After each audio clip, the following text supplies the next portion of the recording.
Hola amigos, ¿cómo están?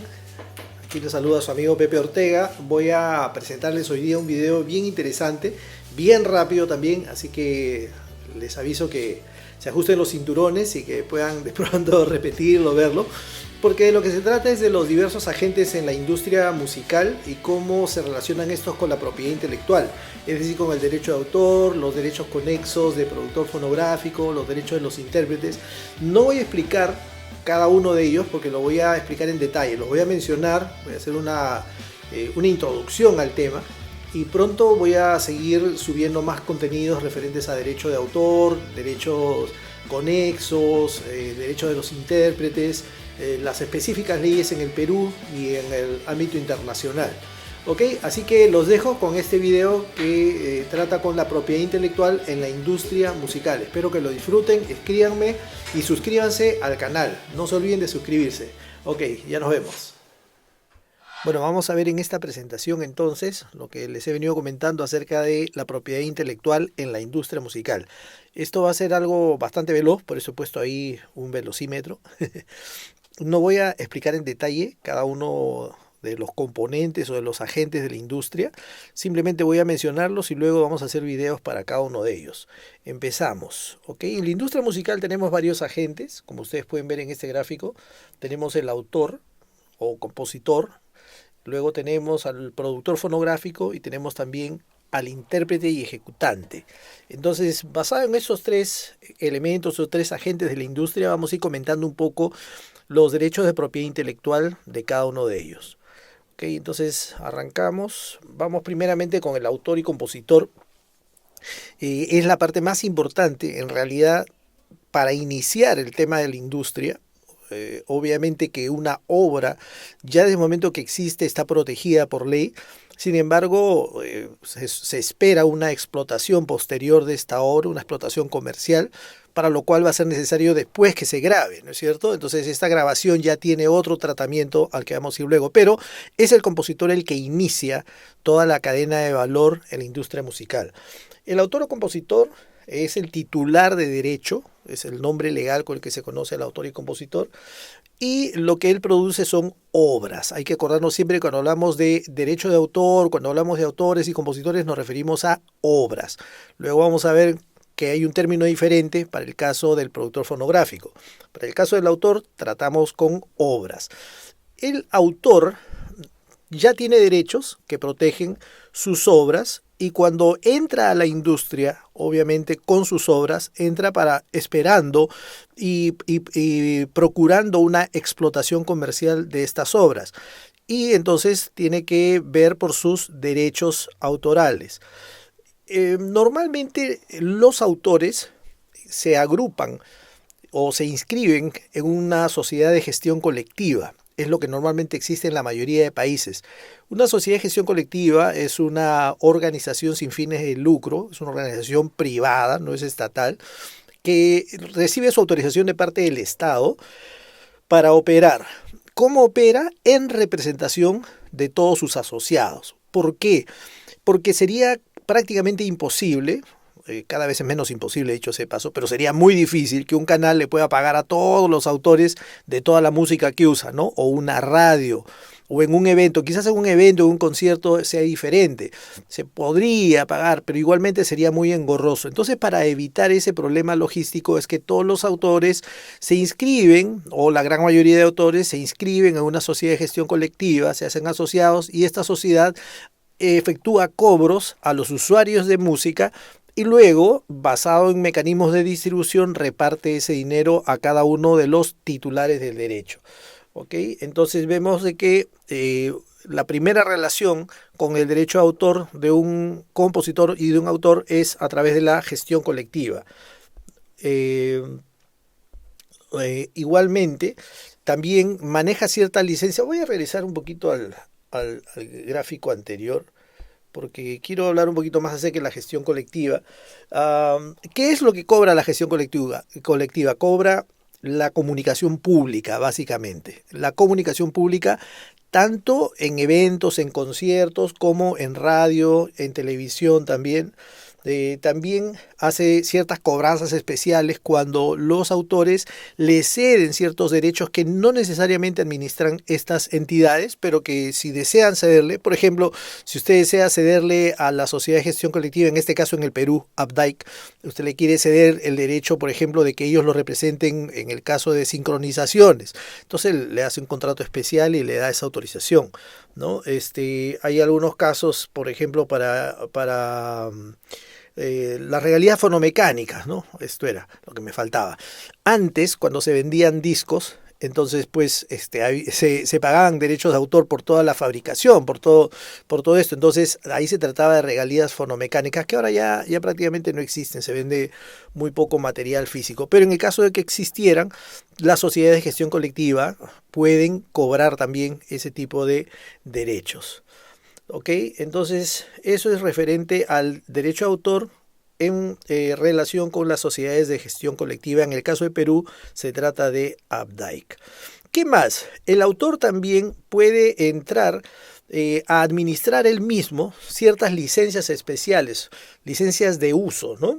Por ejemplo, en el caso de una sincronización audiovisual, cuando el audio, es decir, la composición es fijada en un audiovisual, ya sea una película, una telenovela, un comercial de televisión, entonces hablamos de una sincronización. Este derecho no tiene una tarifa, sino que es negociado en cada caso, ¿no es cierto? Pero uno podría también cederle ese derecho de negociación a una sociedad de gestión colectiva. Lo normal es que no se haga, ¿no? Es que es el mismo autor, o en todo caso, si el autor inscribe su obra en un publisher, en una editora musical, podría la editora también negociar esa sincronización. Tenemos, por ejemplo, el caso de una campaña política.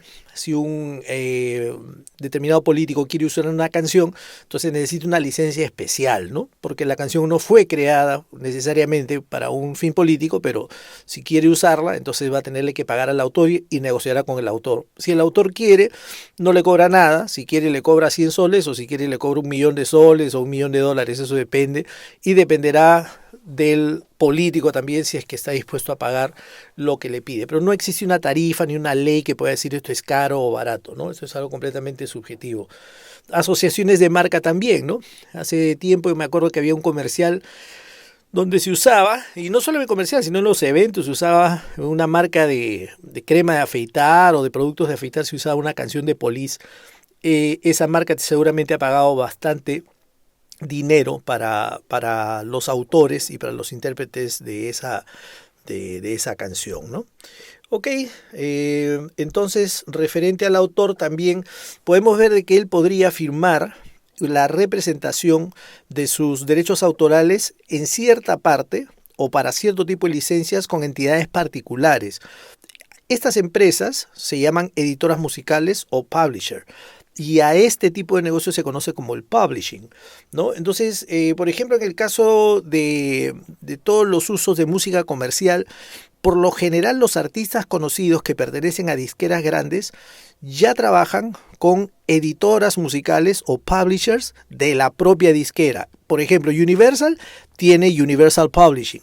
¿Qué cosa es Universal Publishing? Es una entidad privada, una empresa privada, que contrata o tiene contratos con diversos autores, los cuales le ceden sus derechos para que Universal le consiga artistas, producciones donde utilizar estas obras. Obviamente no es algo sencillo, no es algo fácil, no es algo inmediato, porque sobre todo las editoras grandes, las editoras musicales grandes como Universal, Sony, Warner, firman solamente a autores conocidos o autores que tienen mucho potencial comercial.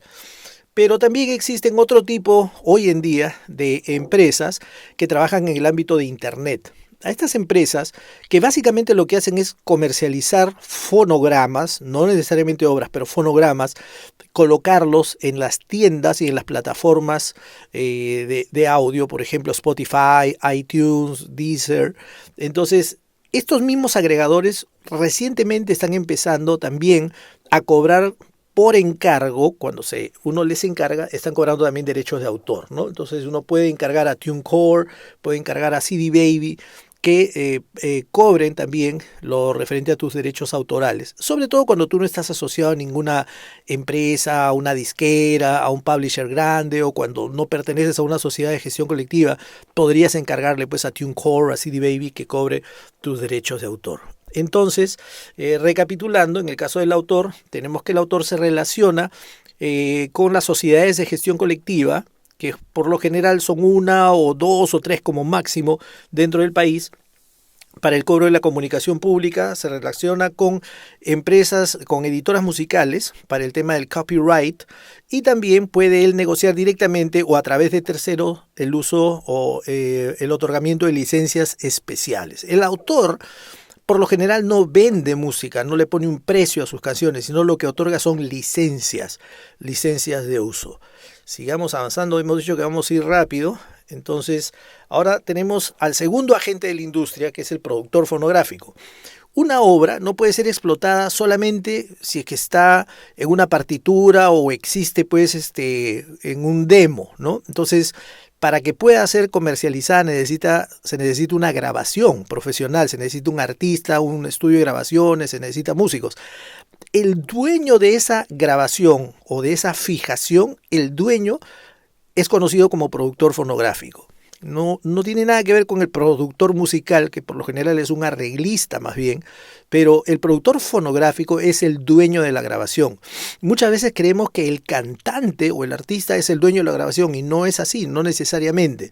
Por ejemplo, en el caso de las grabaciones de, no sé, Chayanne, seguramente sus discos no son propiedad de Chayanne, sino son propiedad de Sony, de la disquera, ¿no? Y así sucesivamente, ¿no? Cada artista podría él también seguramente financiar sus propios discos, pero por lo general los artistas más conocidos siempre trabajan con disqueras. Antes había muchas más disqueras. ¿Por qué? Porque se vendían discos. Hoy en día que ya no se venden discos, este negocio ya ha pasado a ser de pocas empresas muy grandes y de muchas empresas chiquitas que básicamente se encargan de una difusión y de una promoción muy limitada al ámbito del internet, ¿no? Pero el negocio grande en sí pertenece a pocas empresas grandes, como por ejemplo Sony, Universal, Warner, ¿no? Que incluso cada vez se fusionan más, ¿no?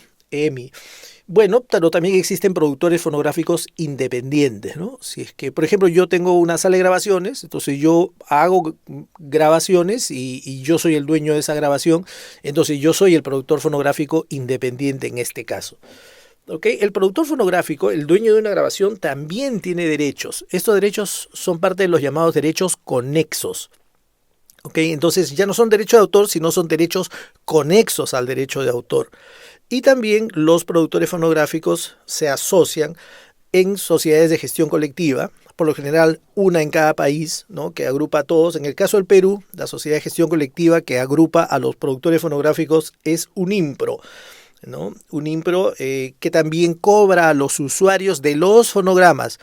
O sea, Abdai cobra por el uso de la obra, pero Unimpro cobra por el uso del fonograma.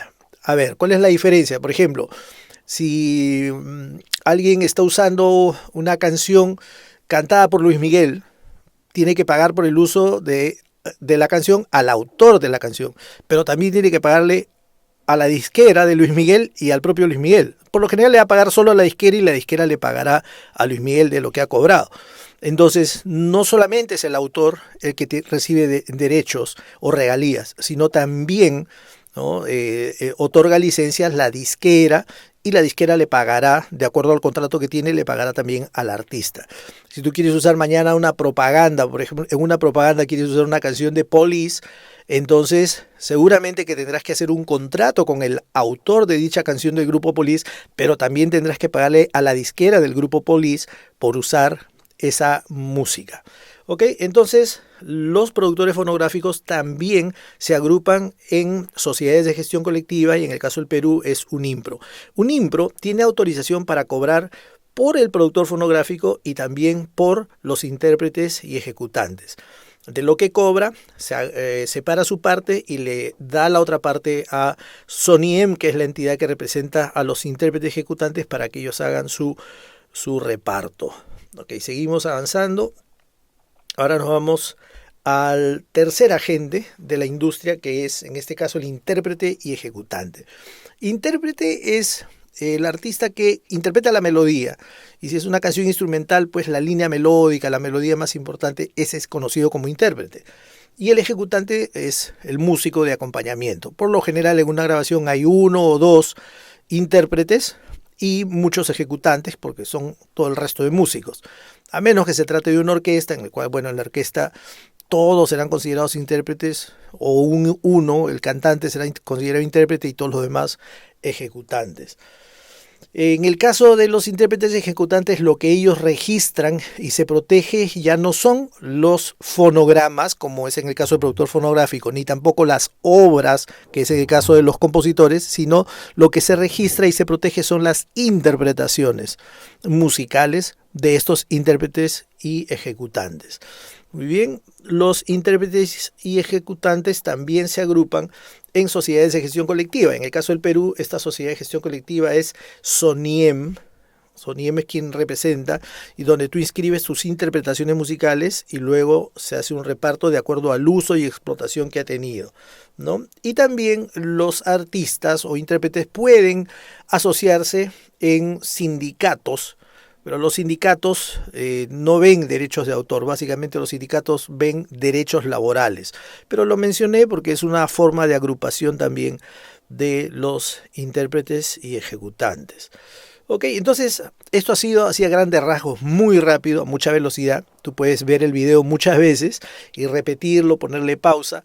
La industria musical, ¿no?, está compuesta por diversos agentes que participan. Obviamente que participan también medios de comunicación, periodistas y todo, pero los verdaderos agentes, los que mueven la industria, son primero los autores, en segundo lugar los productores fonográficos y finalmente también los intérpretes y ejecutantes. Cada uno de estos protege su parte de propiedad intelectual. El autor protege ¿qué? Su obra. ¿Cómo la protege? Registrándola, asociándose, otorgando licencias, la ley lo protege. El productor fonográfico protege sus grabaciones, es decir, sus fonogramas.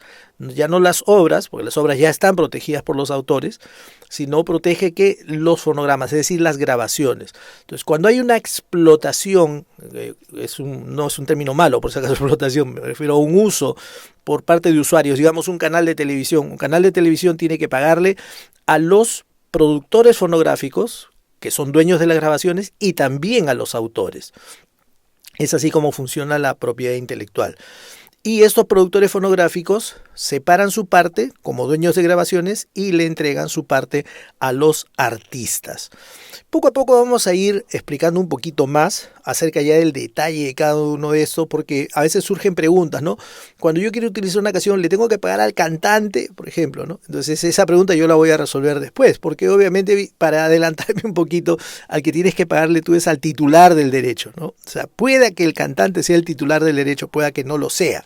Hace poco estuve asesorando a un programa de televisión porque había utilizado una canción de un determinado cantante en una promoción, y el tema con la promoción es que como la promoción sale el fin de semana y se repite muchas veces, es una sincronización legalmente. Entonces me dice, pero yo he puesto la canción de tal artista porque este artista era invitado del programa. Sí, le digo, pero ese artista no era el dueño de la grabación. Entonces el dueño de la grabación ahorita te está enjuiciando porque has usado la canción sin pedirle permiso. ¿Pero por qué voy a pedirle permiso si tengo al cantante? Sí, pero el cantante no puede autorizarte a utilizar la grabación porque no es el dueño, es solamente el intérprete. Es medio dueño si se quiere, pero la titularidad del derecho la tiene en ese caso el productor fonográfico. Entonces él es el que tenía que haberte autorizado. Y muchas veces la gente se mete en problemas porque dice, no, ya me autorizó el cantante. Bueno, el cantante no te puede autorizar una grabación a menos que sea el dueño. Surgen otras preguntas, ¿no? En este concierto, el cantante tiene, o el conjunto tiene que pagar el derecho de autor, ¿no? Pero el artista no paga el derecho de autor, el que paga es el empresario. Lo que pasa es que en algunos conciertos, el mismo artista es el empresario. Entonces, tiene que pagar el derecho de autor por el uso de las canciones, así sean de él, si es que las ha registrado en Abdai o en alguna entidad, tiene que pagar por ese derecho de autor, pero no porque como está pagando por ser cantante, está pagando porque es empresario, porque está organizando el concierto. Entonces uno dice, pero ¿por qué va a ser empresario? El empresario sería el dueño del local. Sí, pues, pero el dueño del local seguramente te dio el local y te dijo ya, pero tú organizas tu concierto y tú pagas el derecho de autor, ¿no? Entonces, bueno, todas esas preguntas las vamos a ir absolviendo. También pueden comunicarse conmigo porque doy normalmente asesoría, tanto a artistas como a empresas. Obviamente para mí es mucho más rentable asesorar empresas y empresas grandes, es lo que yo hago normalmente, pero no tengo ningún inconveniente en poder asesorar también a artistas. Si se trata de una pregunta puntual no hay ningún problema, pero ya si se trata de una asesoría, de cómo hacer contratos y todas esas cosas, de todas maneras, es un servicio profesional y así que con todo gusto también los puedo atender. Ok, ya nos vemos y les mando un fuerte abrazo. Ok, chau.